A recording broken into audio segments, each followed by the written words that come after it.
the battle against Emu is not over yet.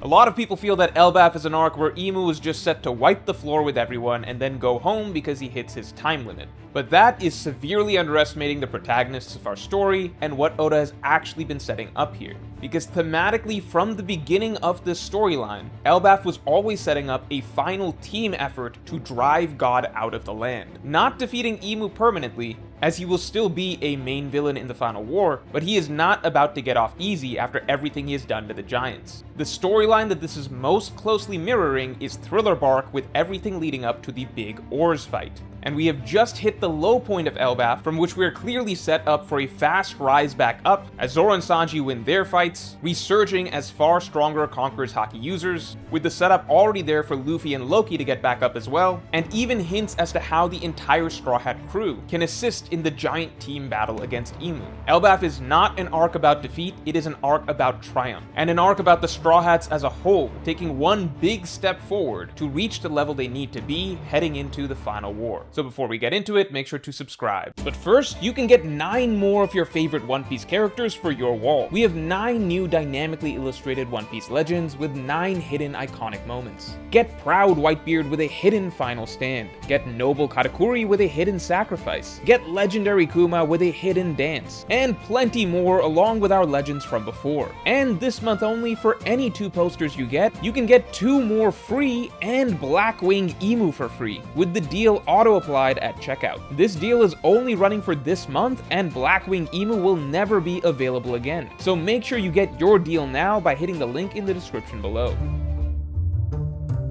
So to begin with, to understand the direction that Elbaf's finale is heading towards, and has been heading towards since the very start of the storyline, we need to understand the main themes of the arc and what this conflict is centered around. Even when I used to argue that the raid would fail in Wano, that was purely from a plot structure and dramatic perspective. I always made clear that while I believed the raid would fail, the storyline of Wano in general had to end with the heroes liberating the land and defeating Kaido. Why? Because Wano from the beginning was about a broken nation regaining its spirit and taking back its freedom. Thematically, the storyline of Wano could never have ended in defeat. It had to end with the heroes succeeding against Kaido. Now, in the same vein, Elbaf is the story of a land that for decades suffered unknowingly from the manipulation of an evil god, causing the death and enslavement of its most beloved king, the ostracization of its noble prince, and the death of practically all the warriors of a once proud warrior nation. And Emu's terrorizing of the Giants of Elbaf goes back, in fact, centuries and centuries to prior to the Void Century, where Emu apparently tore the nation down by using their own children against them. This is the tale of an evil god who has been striving for millennia now to enslave these people. And as the land of Elbaf finally became its most docile and malleable that it could possibly be,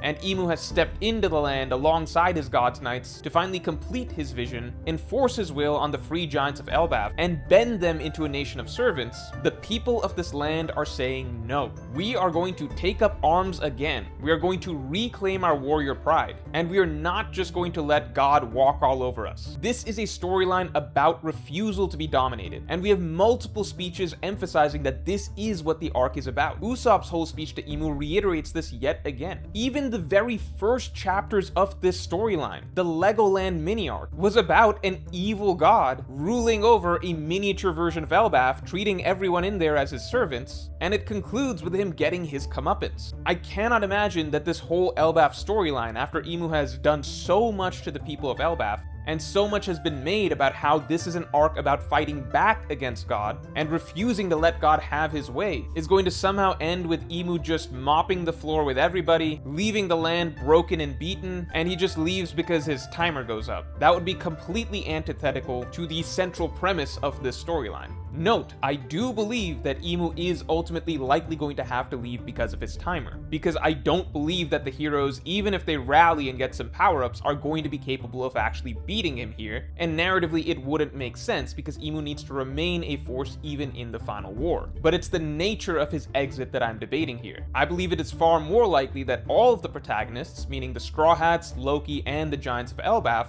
will actually be able to get back up and effectively fight back against Emu, get their licks in against him, and pay back some retribution that is long overdue. And even if they can't actually outright defeat him just yet, he will be shown that he cannot put down Elbaf before the timer runs out. This is how One Piece is generally written. If the land has been suffering from the evil of an antagonist for a long period of time, be that Arlong in Kokoyashi Village, Crocodile in Alabasta, Enel in Skypiea, Doflamingo in Dressrosa, the arc does not end without justice being dealt to that villain. And out of all of the islands in One Piece that we know of, Elbaf is the island that has most directly suffered from Imu. Plenty of islands have suffered more from the world government in general, but in terms of Imu's own direct actions and manipulations, Elbaf seems to be the island that Oda has saved for a long time as being the primary victim of Imu. And so this is the island where it is most important that the people's pain and suffering is paid back to that villain. Yes, Imu is still going to be around in the final war, and yes, he will still be a major antagonist, but at that point the whole world will be involved. It's not really going to be about Elbaf and the Giants anymore, there'll just be one piece in a much bigger picture. And two, as many people have believed for a long time, there is another, arguably even more important villain who will take the true spotlight in the final war, meaning Blackbeard. In which case it makes all the more sense that Elbaf, the storyline that we are getting right now, was always planned to be the main storyline where Imu is the primary villain for Luffy and the Straw Hats, whereas in the final war, as crazy as it sounds, they may have bigger fish to fry with Blackbeard and the Blackbeard Pirates. So just considering thematically, it would not make any sense for Elbaf to end with God just beating up everyone and then going home. Considering Oda has established multiple times that this arc is actually about not allowing God to do that, I think all signs suggest that we are simply at the moment where it is darkest before the dawn, where it looks like Imu is just too strong, before everyone gets back up and begin to turn the tables. Again, much like the arc that Elbaf most closely parallels, Thriller Bark, wherein initially it seemed like Oars was just too strong for anyone to handle, before everyone joined forces and round 2 began. But enough about themes and parallels and future projections of the final war, let's just focus on the narrative momentum as it is happening right now in the storyline. Because all signs point to the overall narrative flow turning around to a very fast-rising, positive direction from here. If that sounds crazy, just think about the way things have played out. First, Oda needed to establish Imu's threat and the tension that he brings and really drive the stakes and drama of the situation in. So Imu arrives and in quick succession defeats Zoro, Sanji, Loki, and Luffy. This moment right now is essentially rock bottom. But at this moment, every single other plotline in Elbaf is set for a very positive, uplifting turn. Sanji and Zoro are both about to turn the tides of the battle by taking out the 2 Gods Knights, Sommers, and killing them. And it's been made clear that in the process, both of them are going to finally master Conqueror's Haki. At the same time, we just saw all of the other Straw Hats being deeply moved by Brook's story and suddenly getting very fired up, with a sort of renewed sense of drive amongst the entire crew. And on top of that, Brook just freed Shuri, which is yet another positive development, and potentially another ally that's being added to their side. So if we look just at Luffy's defeat, yes, things look very bleak. But it feels like the way that Oda set things up is that this was the final defeat. Imu ran the gauntlet and showed everything he can do, Luffy the final domino to fall, but now all the other pieces that are scattered around the island are set for a big positive turnaround. Zoro and Sanji brimming with confidence, ready to spread their wings and come back as full-fledged Conqueror's Haki users. The rest of the crew amped up and energized like we haven't seen them since Onigashima. It seems like the stage is set for a huge momentum shift with a series of strong positive moments. Brook and Shuri's reunion, Sanji unlocking Conqueror's Haki, Zoro presumably mastering Conqueror's Haki. In terms of narrative momentum, it does not seem like Oda's heading towards a sort of heavy, hopeless feeling against Imu to close out the arc. It feels a lot more like what we tend to see in most One Piece arcs, wherein Luffy experiences a devastating loss, followed by the narrative momentum turning around as the rest of the crew get a series of successive wins, heading into round 2 of Luffy versus the Big Boss, where Luffy usually wins. But the difference here is that I don't think that there's any scenario where Luffy can take on Imu on his own. I think Oda is setting the stage for everyone to come together, with Luffy's return of course being the final swing factor that pushes them over the edge. And I think this is strongly supported by the fact that not only are Zoro and Sanji about to get huge upgrades, but all the rest of the Straw Hats are in full health and so far have had nothing to do, and Usopp in particular we are still waiting on a big moment for. But all that being said, it's easy to talk about a big team effort against Imu. It's much harder to picture how that could actually play out in reality. But let's get into it.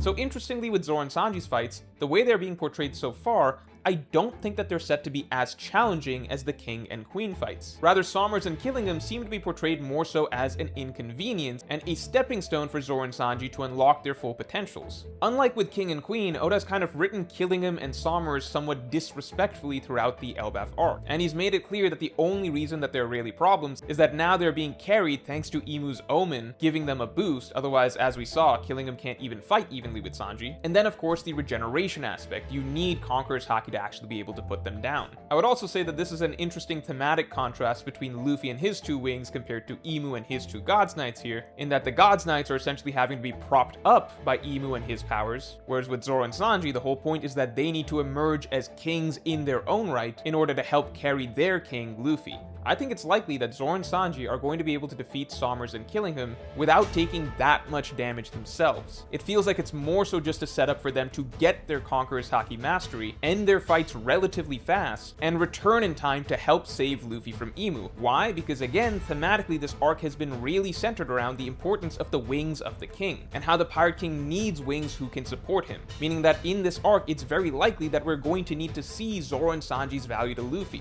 and there is no better scenario than right now, when Luffy is down and out for the count against the most powerful being in the world.